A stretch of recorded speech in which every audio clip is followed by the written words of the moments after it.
Selamat pagi, Assalamualaikum warahmatullahi wabarakatuh. Selamat datang kembali di kelas penginderaan jauh untuk kelautan di pertemuan 11. Nah, bersama saya lagi Taufik Jasa Ahmad di bawah dosen Ibu Dela Ayu Lestari, SSI MSI. Tanpa berlama-lama kita akan mulai. Nah, hari ini kita akan mempelajari tentang estimasi salinitas perairan. Nah, sebenarnya kenapa ini menjadi hal yang penting untuk dilakukan analisis atau monitoring atau perestimasian, karena gini, secara mendasar kita ketahui bersama bahwa ketika laut memiliki fluktuasi salinitas, maka akan banyak kehidupan yang terpengaruh, baik itu kepada biota laut, baik itu juga terhadap manusia. Nah, ketika salinitas menurun, maka akan ada habitat yang terkena efeknya. Nah, hal ini juga terjadi ketika salinitas laut terjadi peningkatan, maka banyak juga habitat yang terkena efeknya gitu. Nah, oleh karena itu, estimasi salinitas laut cukup penting untuk dilakukan. Apalagi jika hal ini terkait dengan pengamatan terhadap lingkungan hidup atau pengamatan terhadap spesies tertentu yang hidup di habitat yang terkena atau terdampak dari adanya efek langsung dari salinitas laut itu sendiri. Nah, untuk kita melakukan analisis atau pengestimasian salinitas laut itu seperti apa? Nah, yang kita gunakan adalah rumus normalisasi. Namanya Normalized Difference Salinity Index dengan variabel shortwave infrared 1 dan shortwave infrared 2 dari Landsat 9. Shortwave infrared 1 ini bisa kita dapatkan dari Landsat 9 dengan band 6 dan juga shortwave infrared 2 dari Landsat 9 juga dengan band 7.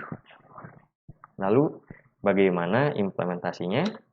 Untuk implementasinya teman-teman buka ArcGIS Pro-nya. Setelah itu band 6 dan band 7.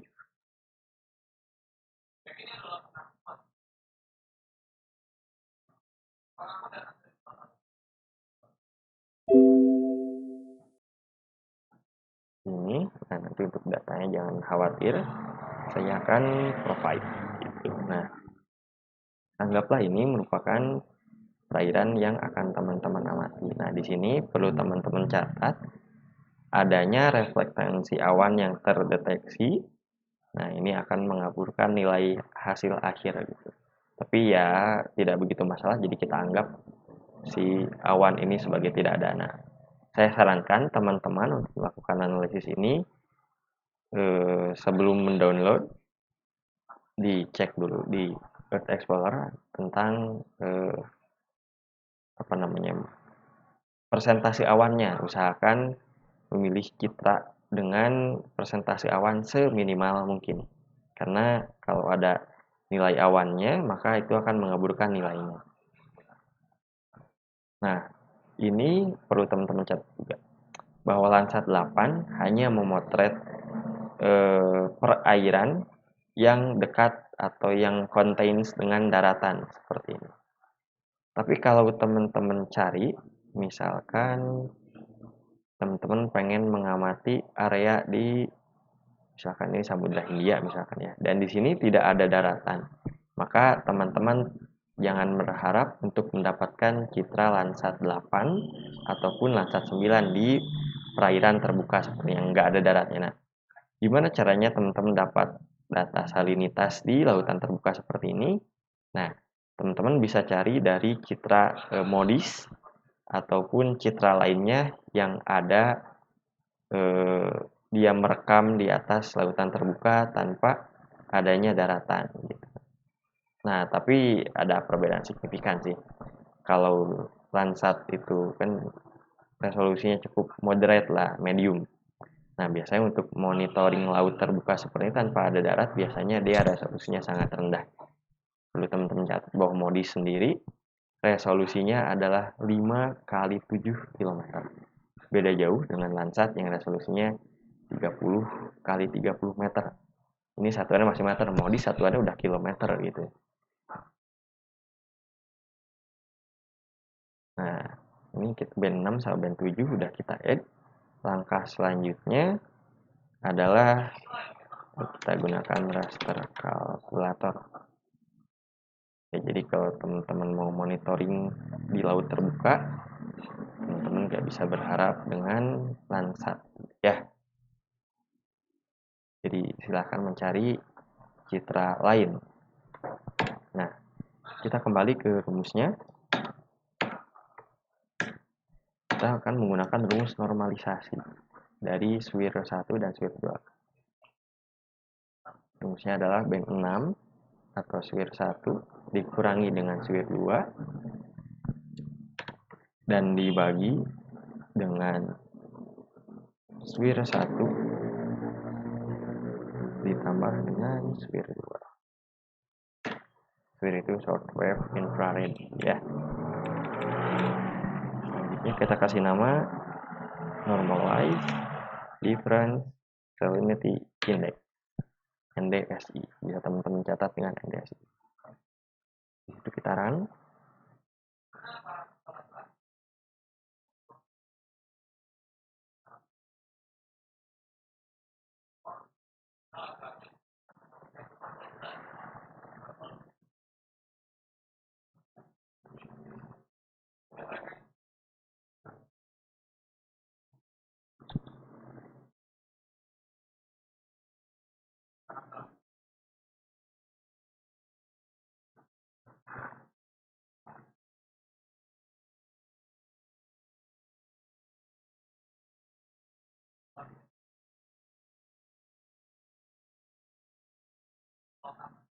Nah, mohon maaf ini waiting time-nya lama banget di laptop saya karena ya saya ganti device ke laptop, jadi mohon maaf kalau isi videonya banyak waktu terhadap pemrosesan kalkulasi ini. Nah, slip. Nah, pemperingan mungkin base map-nya saya hilangin dulu deh. Nah, kurang lebih hasilnya seperti ini, normalized difference salinity index. Semakin hitam dia, salinitasnya semakin kecil sebetulnya. Secara skala ya. Kita tidak tahu berapa persis salinitas di sini.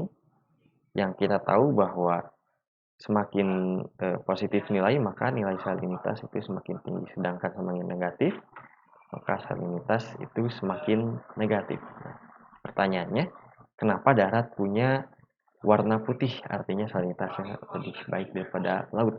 Nah, perlu teman-teman catat bahwa step-step yang harus dilakukan di sini adalah mungkin saya tulis di PowerPoint supaya lebih mudah. Nah, step pertama.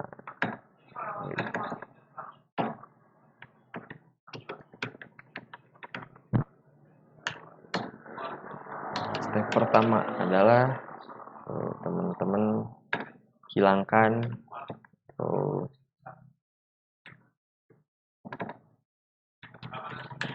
exclude dulu daratan. Nah, jadi si daratan ini teman-teman hilangkan. Dalam artian gini, mungkin teman-teman bisa buat file pemotong.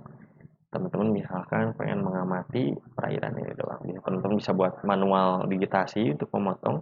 Bisa juga pakai supervise, unsupervise untuk mengekstraksi daerah khusus laut doang.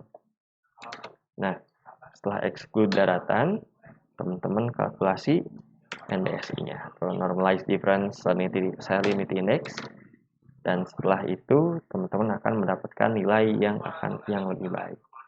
Nah, saya contohin di sini. Anggaplah saya membuat file pemotong dulu gitu ya.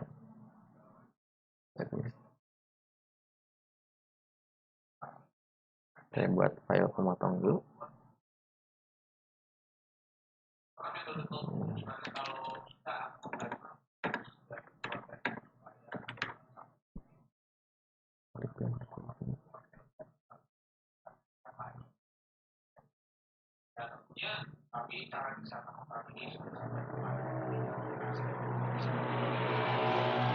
Nah, selanjutnya kita buat poligon baru dari pemotong ini. Kita create aja.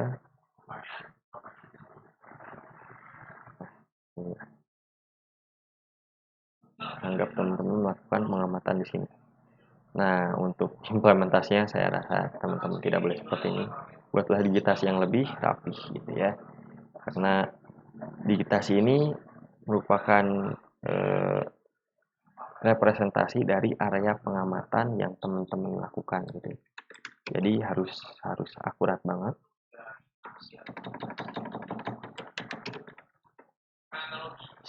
Nah, selanjutnya kita klik si NDSI-nya, output text-nya adalah pemotong. Pastiin ke checklist supaya dia bentuknya persis seperti ini gitu. Habis itu kita running.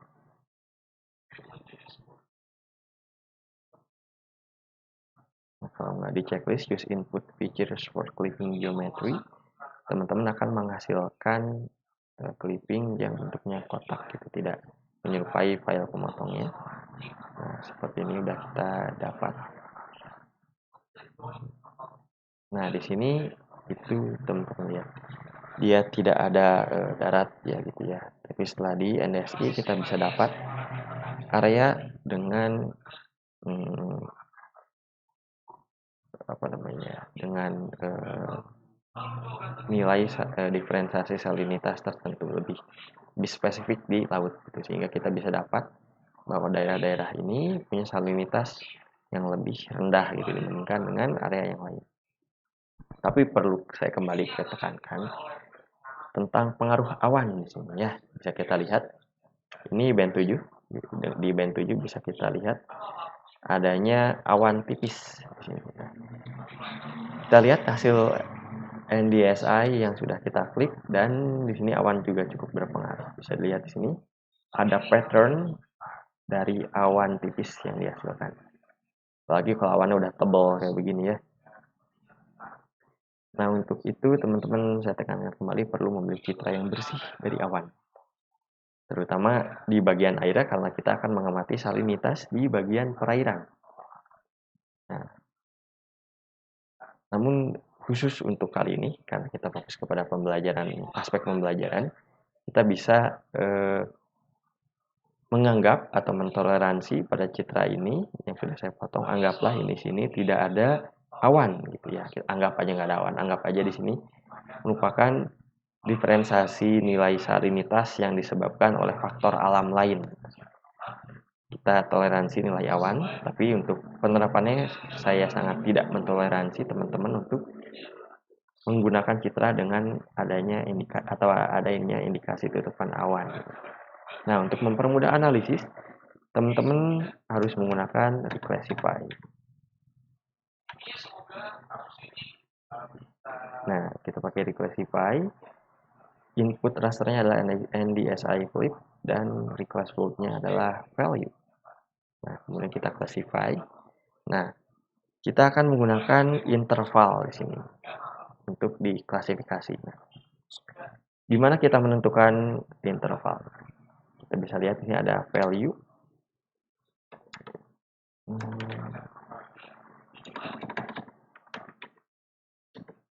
Kita buka output aja deh.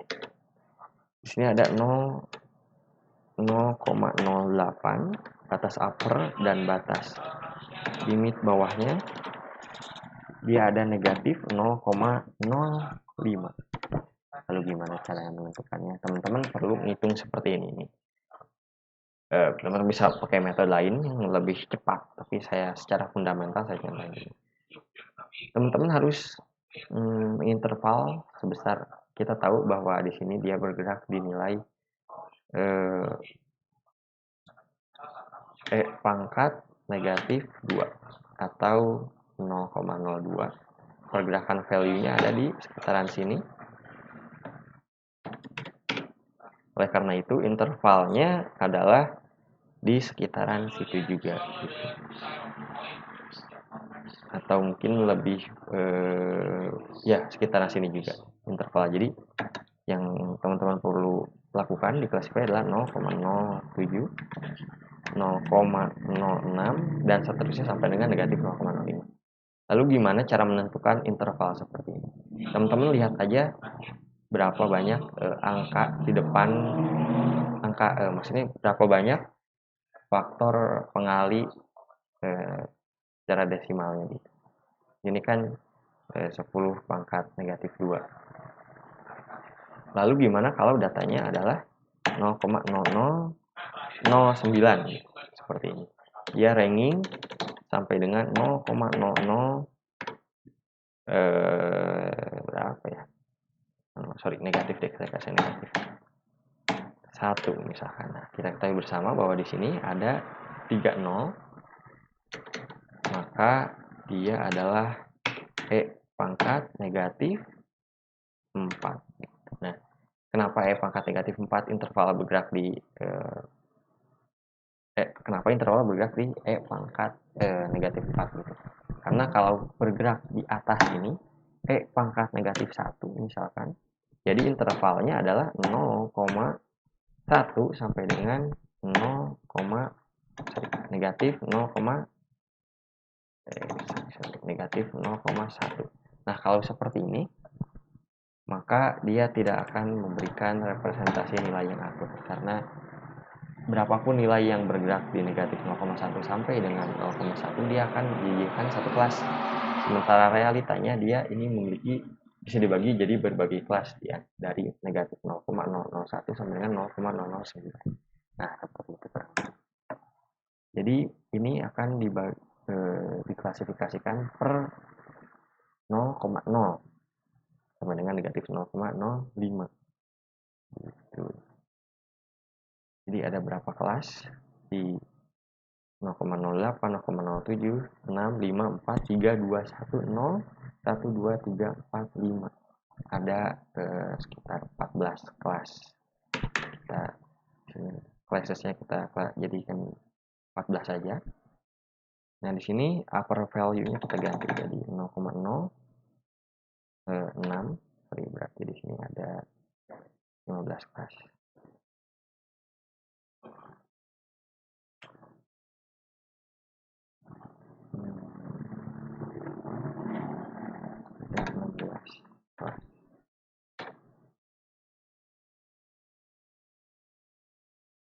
Ini 16 kelas. Upper value-nya ini negatif 0,06 berarti. Nah, ini di sini 0,05. Ini di sini 0,04. Bawahnya 0,03.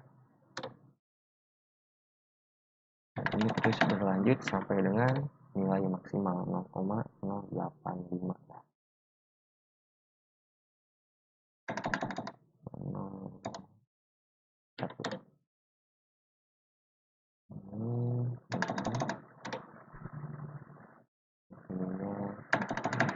Satu,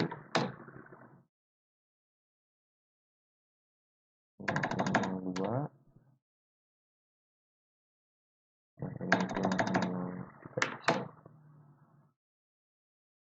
ini 0,04, itu 0,05.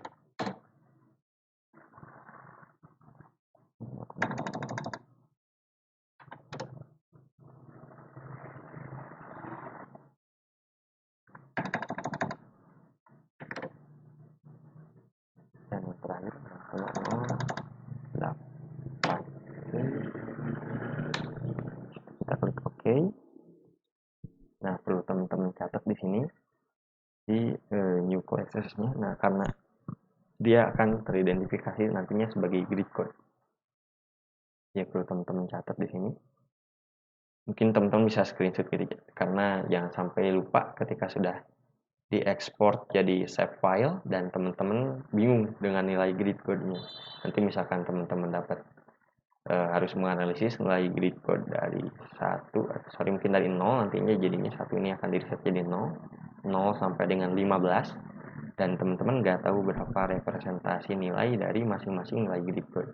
Dalam artian gini, kalau teman-teman catat, teman-teman nanti membaca nilai grid code sebagai demikian. Misalkan grid code 1 itu representasi nilai dari negatif 0,0 sekian sampai dengan negatif 0,5 misalkan. Nah, seperti itu. Pentingnya, kehapus ya.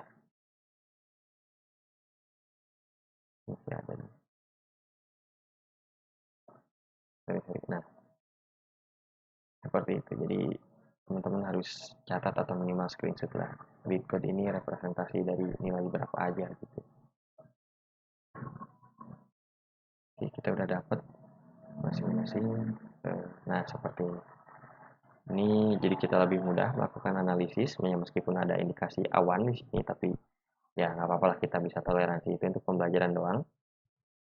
Di sini bisa kita tahu bahwa semakin tinggi salinitas, di sini dia semakin biru. Nah, di sini tuh salinitasnya cukup tinggi gitu. Nah, setelah itu untuk mempermudah analisis, teman-teman harus di-convert dari raster ke polygon.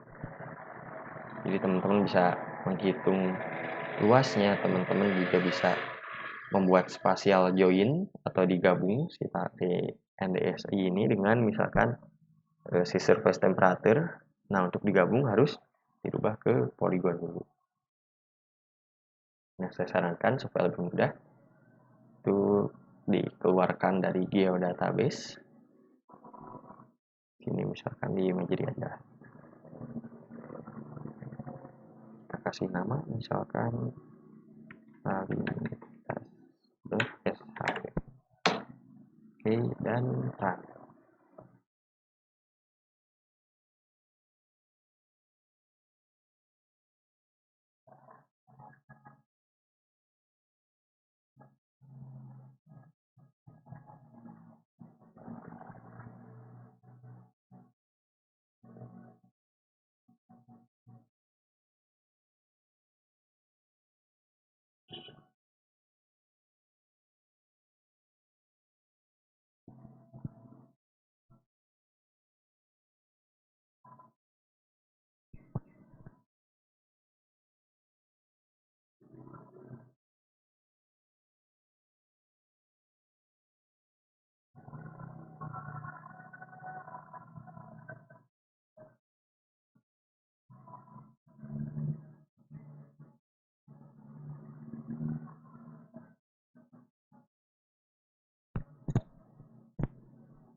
Oke, kita sudah dapat data save file dari salinitas. Nah, bentuknya seperti ini. Ini akan cukup berat untuk di load ataupun diproses seperti tadi kalau laptopnya kentang kayak saya. Dan ini dipengaruhi oleh seberapa banyak partikel data. Bisa kita lihat di sini ini luar biasa banyak banget loadnya. Reloadnya pun agak cukup lama kalau kita zoom. Luar biasa banget detail datanya. Ya cukup membutuhkan hardware komputasi yang mumpuni lah. Nah, langkah selanjutnya ini sudah bisa teman-teman lakukan analisis, baik itu overlaying analysis ataupun juga kalau teman-teman minat bisa juga dihitung luasnya dan beberapa tahapan analisis selanjutnya. Nah, di video ini mungkin cukup sampai segini aja,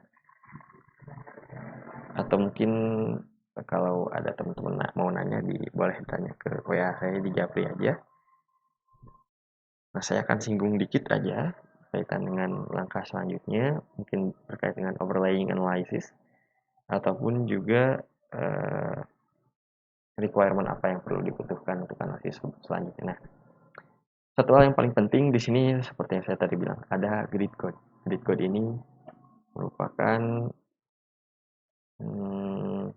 ya perubahan dari tadi classes ya, oleh karena tadi perlu di screenshot. Untuk mempermudah grid code ini bisa diganti nama, kalau nggak salah ini bisa dikasih nama.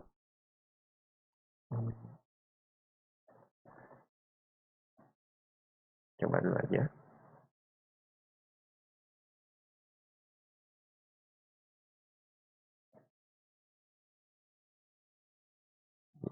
Agak sulit buat dikasih nama. Kita wait.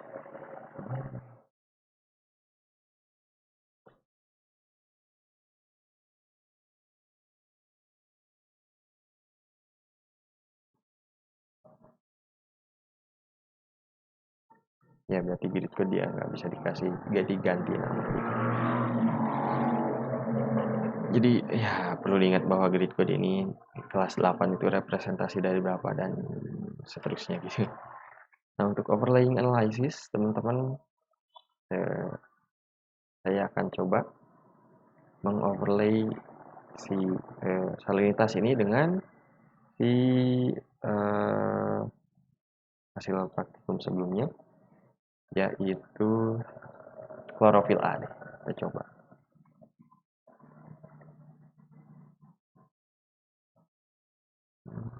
Coba.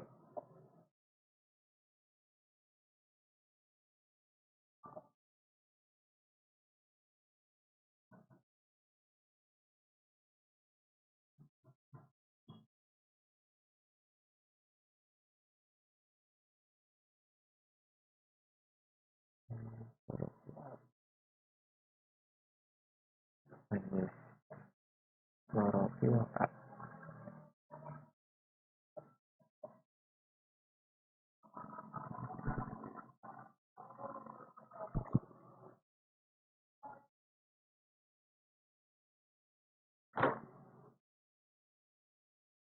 Oh iya, klorofil A juga dia belum diubah nilainya gitu. Kita akan classify lagi.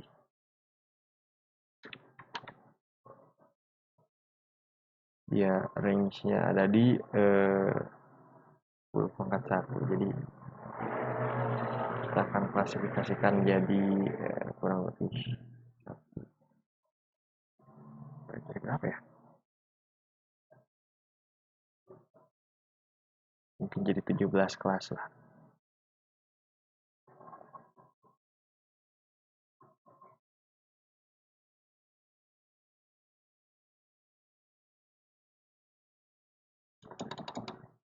Atasnya 2.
Oke, kurang ya.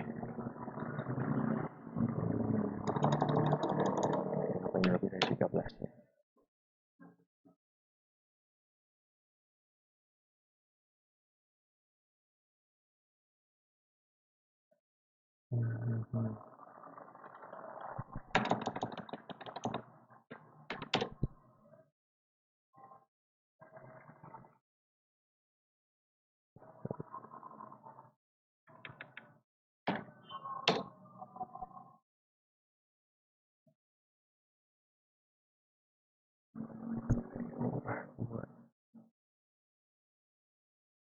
Ini kurang 4 kelas berarti mungkin nanti jadi klasifikasi, jadi 21 kelas gitu. Oke lah, nggak apa-apa, teman-teman lakukan analisisnya sampai dengan ya harus interval terpenuhi aja, seperti saya ini contoh aja biar dulu aja.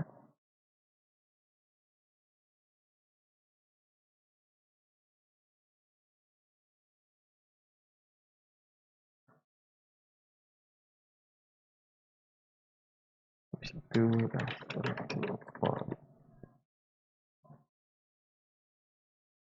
transfernya request oke, kita running.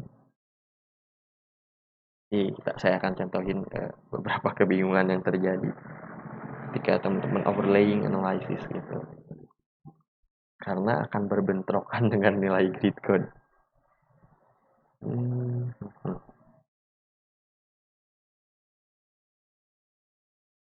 Nah,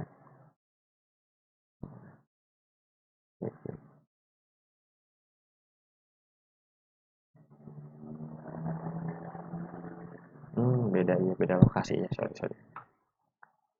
Kita melakukan pengamatan di lokasi yang berbeda.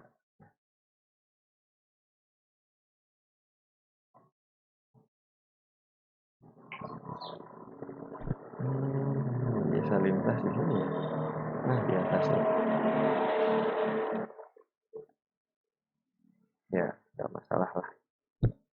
Ya, mungkin praktikum 11 ini sampai di sini aja. Saya akan buat video lanjutannya terkait dengan overlaying analysis. Ya, untuk praktikum kali ini teman-teman cukup sampai dengan nge-export shape file dari salinitasnya. Jadi mohon maaf atas kekurangannya. Terima kasih atas segala perhatiannya. Sampai jumpa lagi di pertemuan 12. Terima kasih banyak. Assalamualaikum warahmatullahi wabarakatuh.